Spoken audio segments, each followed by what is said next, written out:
Good morning, everyone. Welcome, members of the press. My name is Larissa Dugan Cuadra, and I'm the Executive Director of the Central American Resource Center. We're happy to be here today to celebrate San Francisco's response to the unaccompanied children's crisis that became public in 2014.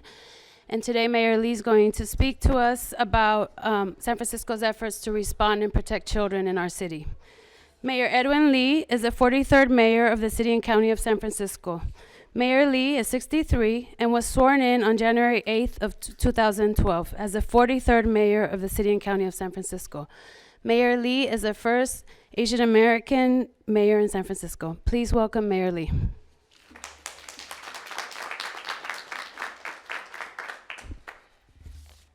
Thank you, Larissa, for that very timely introduction.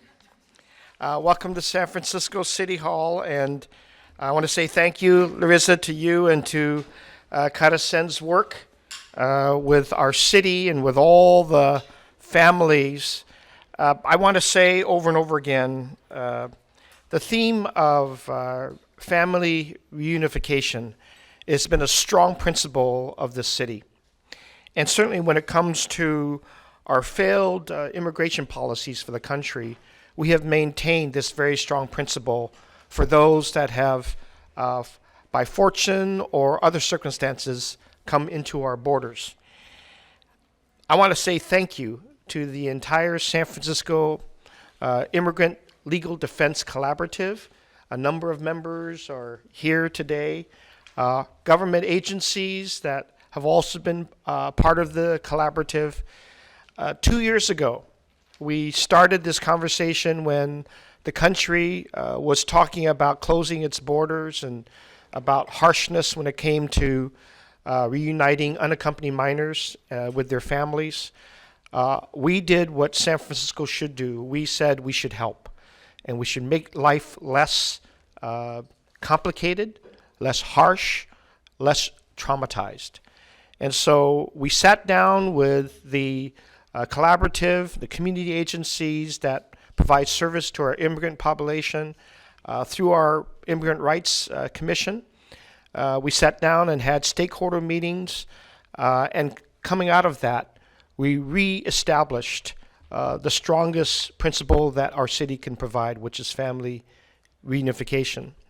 And with the cooperation of the Board of Supervisors and our office, we submitted funding to the tune of about $1.2 million in total combined to assist because we were informed correctly that those families who had legal representation to go through the cases and the very complicated immigration proceedings that were occurring that were not necessarily to their favor would have a better chance if they had that legal representation. We've learned many lessons from that, and that collaboration has indeed worked. In fact, not only have families been reunited, but there's a number of cases, maybe some we'll talk about today, where actual work authorization has been granted to families so that they can be more than survive, they can actually succeed as families and be even better off and on their own, which I think has been the dream of all the families when they come reunited. They want to be on their own feet, being able to do things and work and earn a living, contribute, hopefully in their mind, to the better society of San Francisco, the place of St. Francis, the place that they have sought refuge. We continue that principle today. And in fact, we were advised by the good work that the legal representatives and the over 13 different community-based agencies are doing. Many of these agencies are working with me on a very daily basis and with the Immigrant Rights Commission on pathways to citizenship as we invite those that take advantage and be full-fledged citizens that they need all the support, whether it's documentation, whether it's witnesses, whether it's gathering of the different requirements, or even paying the very expensive costs it takes to really go through the process of citizenship. We have thousands of people that come, and I participate in that every year, and I'm glad to see very smiling faces of families who have more than just made it to the border. They've actually become part of our society. So in that conversation, we looked at the cases again, and we know that there are hundreds of cases that are still pending in the immigration dockets. And again, the backdrop is not a good one. The backdrop continues to be a presidential race with a lot of bad verbiage on what immigration should be, and nobody hardly ever mentions the need to have family reunification at the heart of our immigration discussion. I hope that changes this November.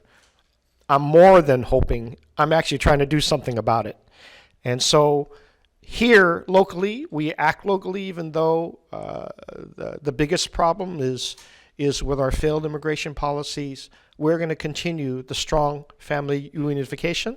And today we're here to announce that as these funds have been so excellently spent to help so many families succeed, our city is ready to spend another $1.8 million in the legal defense of our families for them to be reunited with their kids.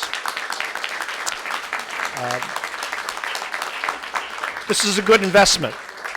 It is a good investment. These kids, in my opinion, are the startups, if you will, if you take the analogy, because when they're welcomed and when they're reunited, those families are that much stronger.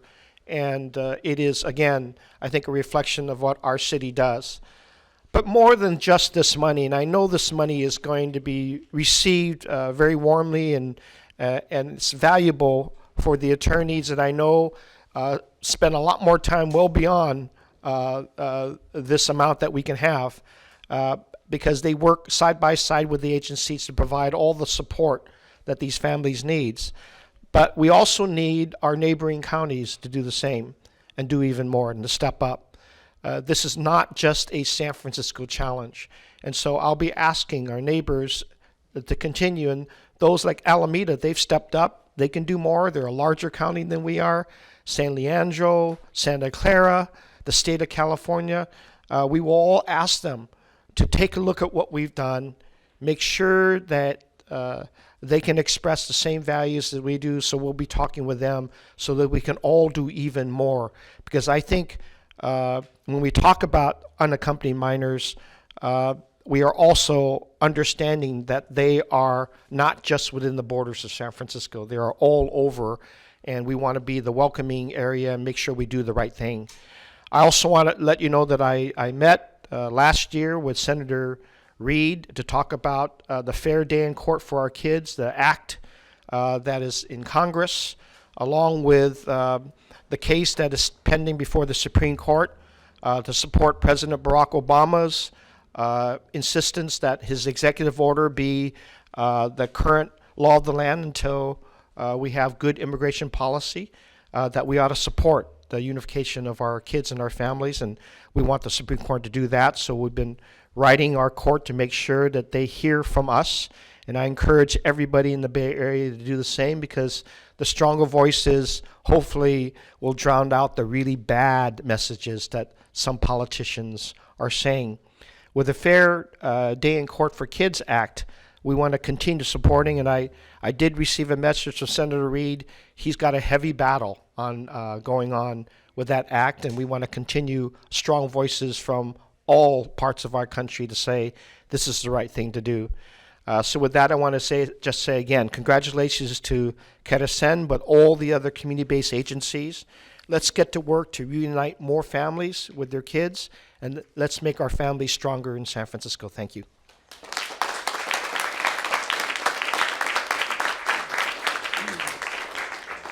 Thank you, Mayor Lee. We also want to acknowledge other city departments that have stepped up to the challenge of welcoming children, refugee families from Central America and Mexico who are fleeing violence. Those departments include the Office of Civic Engagement and Immigrant Affairs, of course, the San Francisco Immigrant Rights Commission, Department of Public Health, Department of Children, Youth, and Families, San Francisco Unified School District, and our grantor agency, Mayor's Office of Housing and Community Development. I'd like to welcome San Francisco's Public Schools Superintendent, Richard Carranza. Good morning. It's a true honor to be here joining the mayor and all of our wonderful partner organizations to say that on behalf of the San Francisco Unified School District, we are firmly linking arms with our city partners to not only welcome our unaccompanied youth and our families here to San Francisco, but to make sure that we are creating and we are part of that safety net so that they understand that when they attend our schools, they are safe and they are going to receive services. We have seen a 400% increase since 2011 of unaccompanied children in our public schools. As we speak, as of last Friday, we had almost 400 students that fit that description. We have worked very hard to create pathways and create wraparound services for our students because we know that when a student walks through our threshold, we don't care about immigration paperwork. They are our children and we're going to educate our children. But with this funding, we will continue to open our schools to have legal clinics, and I have to tell you, I've personally attended one or two of these clinics, and to see the level of engagement that happens with our legal partners in the community, in the neighborhood, in our school sites where parents and children feel safe and they feel supported is something to behold. So we're very, very proud to be part of this partnership, and we want to congratulate the mayor for his visionary leadership in saying, while the federal government may not act, here in San Francisco, we are going to act. So congratulations, and we're proud to be partners.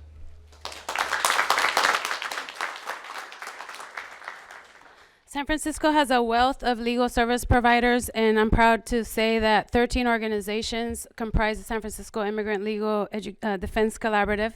Again, in the press packet, you have a list of those partners. Next, we want to hear the stories of those who've been most impacted by the city's investment in protecting children and families.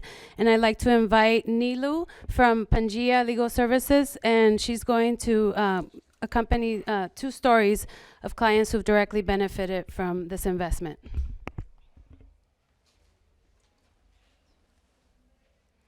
Buenas tardes a todos. Good afternoon to everyone. Mi nombre es Elsa. My name is Elsa. Tengo 13 años de estar en este país I have 13 years in this country, y le doy gracias al alcalde de San Francisco por las I want to give thanks to the mayor of San Francisco for ayudas que ha estado dando, gracias a Pangea, a Caresi, a todas las instituciones que están uniendo a las familias porque venimos por tanta delincuencia. I want to say thank you to all the organizations, including Pangea, Caris, and the community that's helping us because we've come here because of the harms in our countries. Gracias por estar uniendo a todos los niños con sus familias y a todas las madres. Thank you for uniting all the children with their families and the mothers. Y pues igual a mí lo que me pasó en mi país, pues perdí una hija, me mataron una hija, hace un mes perdí un sobrino. What happened to me in my country, I lost one child. They killed my daughter. About a month ago, they also killed my nephew. Y pues gracias por las ayudas que están brindando aquí en San Francisco. So thank you for the help you're giving us here in San Francisco.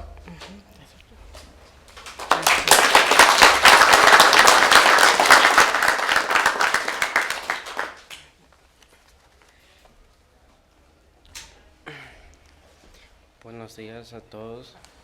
Hello to everyone. Tengo 15 años. I'm 15 years old. Tengo 2 años de estar aquí. I've been here for 2 years. Principalmente le doy gracias al alcalde por darnos ¿cómo se llama? Esa bondadidad que los pudo ayudar con nuestra situación de migración. I want to say, first of all, thank you to the mayor for giving us this, this good opportunity in our situations with immigration. Que los pudo nuestros abogados por darle ¿cómo se llama? A que nuestros abogados los puedan ayudar en nuestra situación inmigrante para que nosotros estemos unidos, nuestras familias. For the help that, that our attorneys are able to give us children to have, to go through the immigration situation. Le doy gracias porque por fin que mi caso fue aceptado, que tengo mi caso aceptado, puedo estar con mi papá. Finally, my case was accepted. My asylum was granted, and I could stay with my father. Y le doy gracias representando a todos los chicos como yo que tienen su caso aceptado por estar con nuestras familias. And thank you for helping all of us children who are able to stay here and pursue our cases and be with our families. Gracias. Thank you.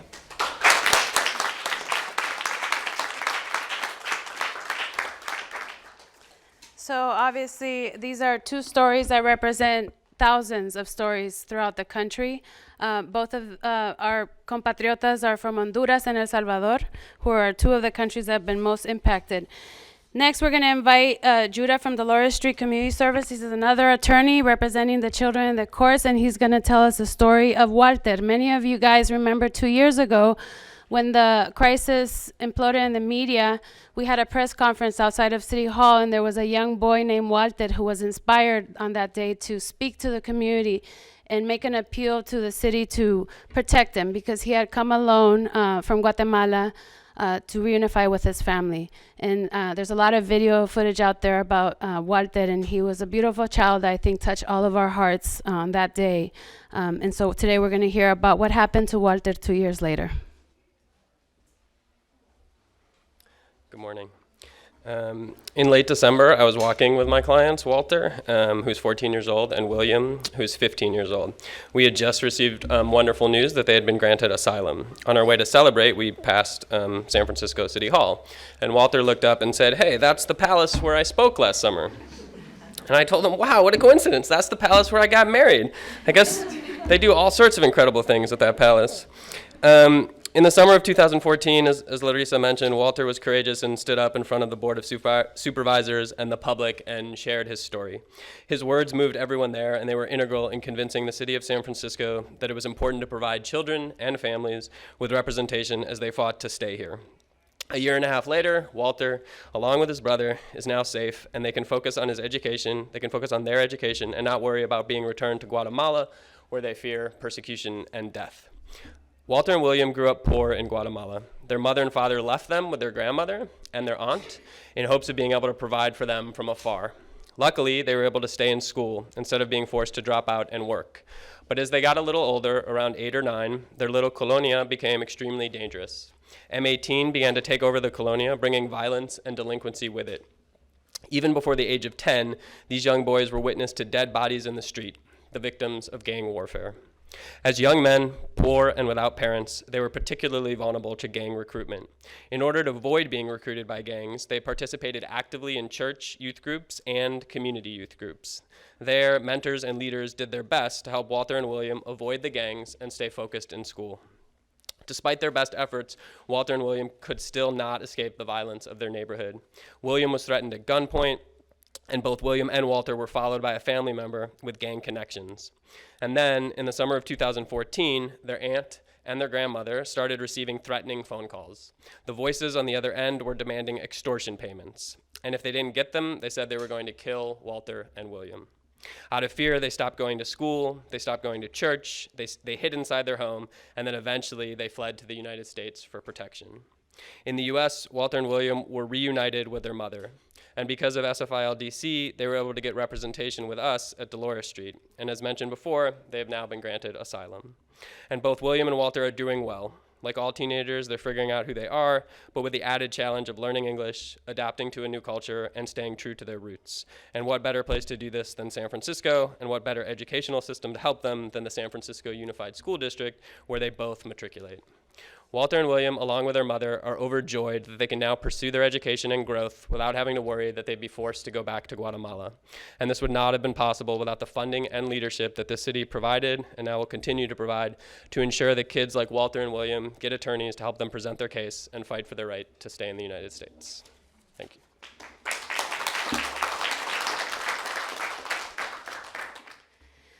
Next, we're going to hear from SFILDC's immigration, or our lead attorney, Avantika, and she's going to share with you some of the successes of the collaborative.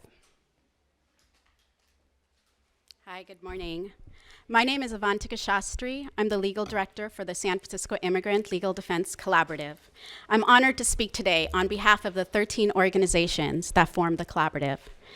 We're so happy to be standing here today with our funding department, the Mayor's Office on Housing and Community Development, and with our city partners, especially the San Francisco Unified School District and Department of Public Health. Today, we would like to take this opportunity to say thank you, Mayor Lee. And thank you to the City and County of San Francisco for your commitment to protecting children and welcoming these families to San Francisco. Thank you also to Supervisors Campos, Avalos, and Mar, and other members of the San Francisco Board of Supervisors. Your unanimous vote of support for this program 2 years ago was critical. As the mayor's speech highlighted, this city's commitment is truly exceptional in the United States. It is exceptional for recognizing the importance of advocates in court for children and families fleeing violence and fear. It is also exceptional in the way it brings together the nonprofit and private legal community, schools, health service providers, and local government. The SFILDC is proud to represent over 450 San Francisco residents, that's children and adults, and to have obtained immigration benefits for 66 of them already. We're also proud of having helped countless others through the Attorney of the Day program at the San Francisco Immigration Court, where we seek to ensure that no child appears before a judge and prosecutor without the benefit of legal assistance. I especially want to thank Elsa, Rolando, Walter, and William for sharing their stories today. Their stories are very hard to tell and are very hard to listen to. But it is only through their stories that we truly understand the violence and abuse that these children and families are fleeing. It is also through their stories that we see their courage and resilience and the positive impact of legal representation on their lives. The statistics, though, are also instructive. Almost 2 years ago, the federal government decided to respond to humanitarian crisis by putting children as young as 1 year old on rocket dockets. Since then, we've learned some clear lessons, and I'll go through 4 of them. First, there have been over 800 status hearings in San Francisco, and so far, not one 3-year-old has been able to represent themselves in immigration court. Second, the last 2 years have shown that without counsel, 97% of cases nationally resulted in a deportation order. This is because attorneys are critical to helping people navigate immigration laws and procedures, which have been characterized as second only to the tax code in complexity. Thus, when a family is represented, the statistics show that they're 14 times more likely to be able to properly present their case and remain in the United States. Third, we've learned that preparing these cases cannot be done and should not be done on an expedited basis. These are children we're talking about. In addition, they and their parents have suffered incredible trauma. Most don't speak English, and some don't even speak Spanish. Thus, investigating and presenting these cases takes sensitivity and time. Fourth, we've learned that even after they arrive in the US, these children and their parents need support to make a successful and healthy integration into our communities. They struggle to find housing, go to school, and build new lives here. It takes more than an attorney to support them in that. It takes a city. And we are so fortunate to have such a strong city here in San Francisco. Despite our successes and pride, as advocates, we still struggle to do more.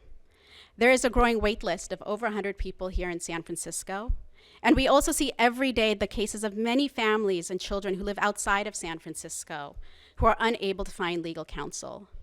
As the mayor mentioned, the San Francisco Immigration Court covers a territory from Oregon, the Oregon border, to Bakersfield, an immense territory. Thus, this issue is far wider than the city of San Francisco alone. So with the continued funding approved today by the mayor, we're happy to be able to help some of these families ourselves. And we're also going to be able to work towards regional and national solutions to help the others. And in that dialogue, SFILDC will be a model, and we look forward to that challenge and are proud to do it on behalf of the city of San Francisco. Thank you.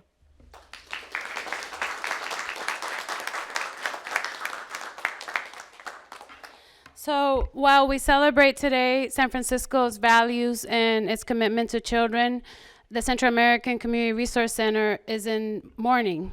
Last summer, we took our youth leadership cohort to El Salvador to celebrate San Romero.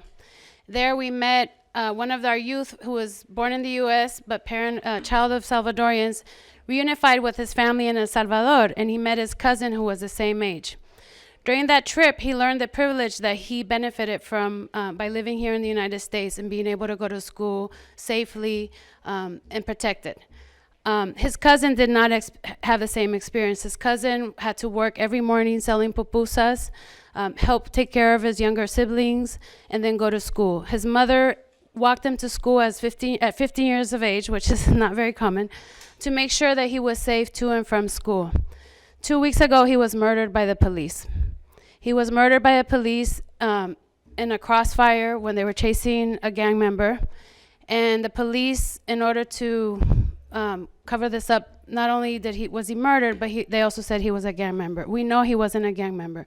And so this issue is not something that's foreign to us. It's not far from us. It's very close to home for a Central American community that has suffered so long for 30 years and that have been forced to migrate both during the 70s and 80s as a result of the wars in the region and today as a result of violence and poverty. So once again, thank you, San Francisco. Thank you, Mayor Lee. And thank you, everyone in the city, for standing up for protecting children and families. That is our city's values, and we're here to protect all children because all children deserve protection. Thank you to all the attorneys who work countless hours. I know that Carecen's attorneys are the first ones to arrive and the last ones to leave. And I can't tell you how difficult this work is.